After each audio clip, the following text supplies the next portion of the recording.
এই মাছটির নাম হইলো টাকি মাছ, লাডি মাছ, উফল মাছ, যে নামাই কয় তো কইতে পারে, কোনো সমস্যা নাই। আমরা হাল্লগাড়ের বাসায় হইলো এটির নাম উফল মাছ। তো এই উফল মাছের ভর্তা পছন্দ না এরম মানুষ খুঁজে পাওয়া খুবই দুষ্কর। এই মাছ দিয়া লাউ দিয়া খাইতেও খুবই ভালো হয় মানছে। তো আমার কাছে কিন্তু ভর্তার উপরে আর কোনো রেসিপি নাই। তো যাই হোক, এই ভর্তা রেসিপিটাই লয়ে হাজির হয়ে গেলাম। তেমন কোনো কারবার নাই, এই মাছটা কাটতে লইছি আর একটু লবণ হলুদ দিয়ে মাহায়া লইছি। তো মাথা দিতে সবটি মাথা দেওয়া হয়েছে না, কারণ মাথা দিলে তো কোনো লাভ নাই, একটু মাছটি তো খালি নিয়াম। তো এই মাছটি যে কড়াইয়ে হালকা পরিমাণ তেল দিয়েছি, তেল দিয়ে সরব সরব করে তেলের মধ্যে ছেড়ে দিতেছি।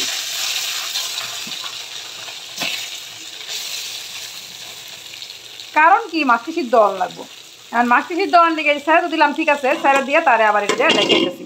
তো ডাউন দিয়ে ডাকনা দিয়ে দিলাম, কারণ সে এখন এটার মধ্যে তেলের মধ্যে আর জলের মধ্যে একলগে মিলে সিদ্ধ হতে থাকবো। তারপর এটা বাছাবাছি করণের পালা, একেবারে কাটা কোটা নিমিশে যেন বাচ্চা লালি হয়, বাচ্চা মাহা আনলেই কিন্তু ভর্তা হয়ে যায়। তো যাই হোক, এখন হইলো মাছটা আগে সিদ্ধ আর বাজি হইল।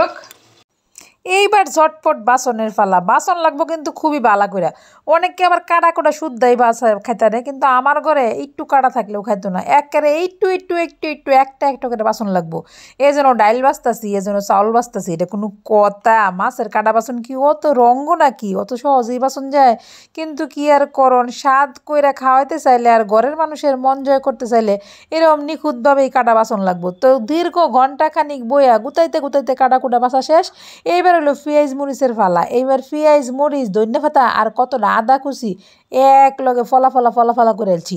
অবশ্যই মনে রাখতে হইব, এই মাছ ভর্তার মধ্যে আদা ছাড়া কিন্তু একদম চলতো না। যত বেশি আদা ছাইচা দেওয়া হইব তত বেশি মজা মজা আর সুগন্ধ হইব। তো যাই হোক, এইগুলা দিয়া মাখান সাখান দিয়া তারপরে লই লন লাগবো পর্যাপ্ত পরিমাণে একেবারে খাঁটি খাস তেল অথবা হৌরার তেল অথবা সর্ষের তেল, যে ডাইলেন কোনো সমস্যা নেই, কারণ তিনটা হইলো একটা জিনিসের নামই, যে নামে ডাকে আর কি। তো এইবার সরিষার তেলটারে দিয়া বালা কইরা ডলান মলন দিয়া, মনে হইলো সর্ষের তেলটা মনে হয় একটু কম হয়ে গেছে, এর লাগে আরেকটু পরিমাণে সর্ষের তেল দিতেছি। কারণ মাছটা যদি একটু সুবু সুবু মাখু মাখু না হয় তাহলে কিন্তু সোয়াদটা কম লাগবো, বুঝুন।